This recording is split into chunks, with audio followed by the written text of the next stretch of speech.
আলাইকুম গাইস, সবাই কেমন আছেন? আশা করছি সবাই ভালো আছেন গাইস। চলে আসলাম নতুন ব্লগে আপনাদের নিয়ে এবং আমার ইউটিউব চ্যানেল এবং আমার পেজ থেকে যারা দেখছেন সবাইকে স্বাগতম। গাইস আমি বসে বসে ভাবছি কি করব, কিছুই করার নাই আমার গাইস।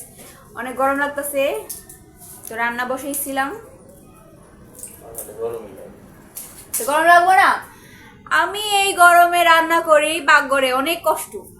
বাপের বাড়িতে ছিল। আমি অত বড় লোক না এসি নিয়ে আসবো।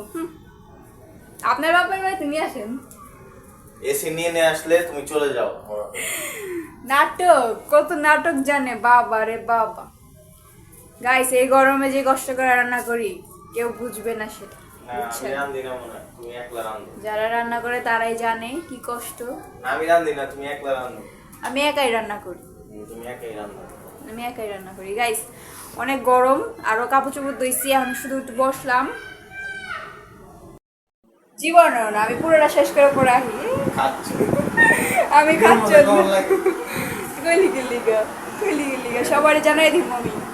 কি কইছিস গাইস? আমাকে কি বলেছে আপনাদের সবাইকে আমি এখন বলবো, আপনারা শোনার জন্য রেডি থাকেন। কমো গাইস, বললাম না 4বার গোসল করে পড়ছে গাইস। আমি একবার গোসল কইরা আপনার রান্না করতে গেছি, আবার গোসল হয়ে গেছি, আবার গোসল করবো পরে রান্না হয়ে গেলে, বুঝছেন? 4বার গোসল করে লাইছি গাইস, 4বার গোসল করছে। গাইস সবাই ভালো থাকুন, আমার পেজটাকে সবাই ফলো করুন। আল্লাহ হাফেজ।